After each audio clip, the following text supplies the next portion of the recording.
Hi ಎಲ್ರಿಗೂ ನಮಸ್ಕಾರ. ನನ್ನ ಹೆಸರು ನಟರಾಜ್. ಇವತ್ತಿನ ಹೊಸ ಯೂಟ್ಯೂಬ್ ಚಾನಲ್ನ ಶುರು ಮಾಡ್ತಾ ಇದ್ದೀನಿ.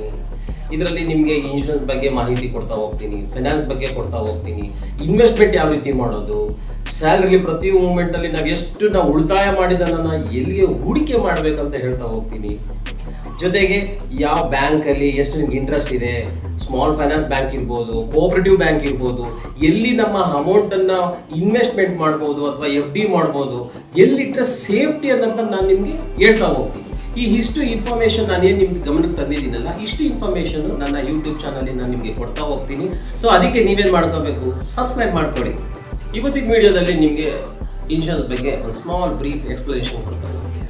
ಇನ್ಶೂರೆನ್ಸ್ ಯಾಕೆ ಇಂಪಾರ್ಟೆನ್ಸ್ ಇದೆ, ಇವತ್ತಿನ ಇಂಪಾರ್ಟೆನ್ಸ್ ಇನ್ಶೂರೆನ್ಸ್ ಯಾಕಪ್ಪ ತಗೋಬೇಕು ಅನ್ನೋದಕ್ಕೆ ಒಂದು ಎಕ್ಸಾಂಪಲ್ ಹೇಳೋದಾದ್ರೆ, ಇವತ್ತಿನ ಡೈಲಿ ಲೈಫಲ್ಲಿ ನಮಗೆ ಮೊಬೈಲ್ ಭಾಳ ಪಾತ್ರ ವಹಿಸುತ್ತೆ.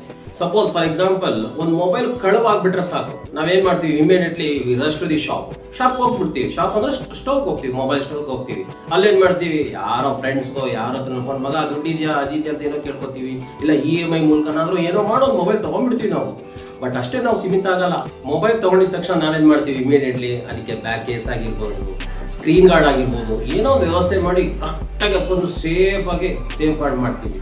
ಬಟ್ ನಮ್ಮ ಹೆಲ್ತ್ ಬಗ್ಗೆ ನಾವೆಲ್ಲರೂ ಸೇಫ್ ಮಾಡ್ತೀವ, ಮಾಡೋದಿಲ್ಲ. ಸಪೋಸ್ ಯಾರೋ ನಮ್ಮ ಫ್ರೆಂಡ್ ನಮಗೆ ಇನ್ಶೂರೆನ್ಸ್ ತಗೊಳ್ಳಿ ಸರ್ ಭಾಳ ಉಪಯೋಗ ಆಗುತ್ತೆ ಅಂದರೆ, ಫೈನಾನ್ಸ್ ಇಲ್ಲಮ್ಮ ಏನೋ ಒಂದು ಕಾರಣ ಕೊಟ್ಬಿಡ್ತೀವಿ. ಬಟ್ ನಮ್ಗೆ ಯಾವಾಗ ಉಪಯೋಗ ಆಗುತ್ತೆ ಆ ನಮ್ಮ ಫ್ರೆಂಡ್ ಹೇಳಿದ ಮಾತು ಅಂದರೆ, ಸಪೋಸ್ ನಮ್ಮ ಫ್ಯಾಮಿಲಿ ಮೆಂಬರ್ಸು ಯಾರಾದರೂ ಏನಾದ್ರು ಒಂದು ಪ್ರಾಬ್ಲಮ್ ಆಗಿ ಒಂದು ಹಾಸ್ಪಿಟಲೈಸ್ ಆಗ್ತೀವಿ, ಅಲ್ಲಿ ಒಂದು 2-3 ಡೇಸ್ಗೆ ಜಸ್ಟ್ ಒಂದು ಫೀವರು ಇನ್ನೇನೋ ಒಂದು ಕಾಯಿಲೆ ಇದ್ದಾಗ 60,000 70,000 we should pay from my pocket ಅಂದಾಗ ಯೋಚನೆ ಆಗುತ್ತೆ, ತಪ್ಪು ಮಾಡಿಬಿಟ್ಟೆ, ಇನ್ಶೂರೆನ್ಸ್ ನಾನು ತಗೋಬೇಕಾಗಿತ್ತು, ಸೊ ಭಾಳ ತಪ್ಪು ಮಾಡಿಬಿಟ್ಟೆ. But we should pay there, ಅಲ್ಲಿ ಯಾವ ಅವಕಾಶನೇ ಇರೋದಿಲ್ಲ, ಒಂದು ಕ್ರೆಡಿಟ್ ಕಾರ್ಡಲ್ಲಿ ಏನಿಲ್ಲ, we should pay from my pocket. ನಾವೇನು ಸೇವ್ ಮಾಡಿರ್ತೀವಿ ಅಮೌಂಟು ಅದನ್ನ ನಾವು 60,000 70,000 ಕಟ್ಟಲೇಬೇಕು. ಅದೇ ನಾನು ಇನ್ಶೂರೆನ್ಸ್ ತೊಗೊಂಡಿದ್ರೆ ಕ್ಯಾಶ್ಲೆಸ್ ಆಗ್ತಿತ್ತು, 60,000 70 what ever it may be amount safe ಆಗ್ತಿತ್ತು. ಈಗ ನಿಮ್ಗೆ ಗೊತ್ತಾಗಿರ್ಬೇಕು ಅಂತ ಅನ್ಕೋತೀನಿ ಯಾಕೆ ಇನ್ಶೂರೆನ್ಸ್ ತೊಗೋಬೇಕು ಅಂತ ಅಂದ್ಬಿಟ್ಟು. ಅದೇ ನಾವು ಇನ್ಶೂರೆನ್ಸ್ ತೊಗೊಂಡಿದ್ರೆ ನಮ್ಮ ಪಾಕೆಟಿಂದ ಅಮೌಂಟ್ ಹೋಗ್ತಾ ಇರಲಿಲ್ಲ, ನಾವು ಸೇವ್ ಮಾಡಿದಂಥ ದುಡ್ಡು ಕೂಡ ಖರ್ಚಾಗ್ತಿರ್ಲಿಲ್ಲ. ಇನ್ಶೂರೆನ್ಸ್ ಹೇಗೆ ವರ್ಕ್ ಆಗುತ್ತೆ ಅಂತ ಅಂದರೆ, IRDA ಅಂದರೆ insurance regulatory development authority. So ಇದು ಒಂದು ಬೋರ್ಡ್.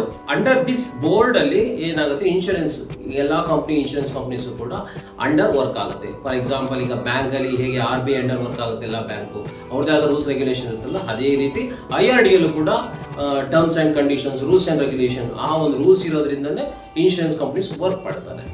ಇನ್ಶೂರೆನ್ಸಲ್ಲೂ ಕೂಡ ನಮಗೆ ಸಾಕಷ್ಟು ಟೈಪ್ಸ್ ಆಫ್ ಇನ್ಶೂರೆನ್ಸ್ ಇದೆ. ಹೆಲ್ತ್ ಇನ್ಶೂರೆನ್ಸ್ ಇರ್ಬೋದು, ಫೈರ್ ಇನ್ಶೂರೆನ್ಸ್ ಇರ್ಬೋದು, ಬರ್ಗ್ಲರಿ ಇರ್ಬೋದು, ಮೆರೈನ್ ಇನ್ಶೂರೆನ್ಸ್ ಇರ್ಬೋದು, ಮೋಟಾರ್ ಇನ್ಶೂರೆನ್ಸ್ ನಾನಾ ಟೈಪ್ಸ್ ಇದೆ, 2 ವೀಲರ್, ಪ್ರೈವೇಟ್ ಕಾರ್, ಮಿಸೆಲೇನಿಯಸ್. ಸೊ ಇದು ಟೈಪ್ಸ್ ಆಫ್ ಇನ್ಶೂರೆನ್ಸ್ ಬಗ್ಗೆ ನಿಮಗೆ ಮಾಹಿತಿ ಕೊಟ್ಟಿದ್ದೀನಿ. ಇವತ್ತು ನಾನು ನಿಮಗೆ ಇನ್ಫಾರ್ಮೇಷನ್ ಕೊಟ್ಟಿದ್ದಿಷ್ಟೇ. ಇನ್ಶೂರೆನ್ಸ್ ಅಂದರೆ ಏನು, ಇನ್ಶೂರೆನ್ಸ್ ಯಾಕೆ ತಗೋಬೇಕು ಅಂತ ಹೇಳಿದ್ದೀನಿ, ಇನ್ಶೂರೆನ್ಸ್ ಇಂದ ಉಪಯೋಗ ಏನಾಗುತ್ತೆ ಅಂತ ಹೇಳಿದ್ದೀನಿ.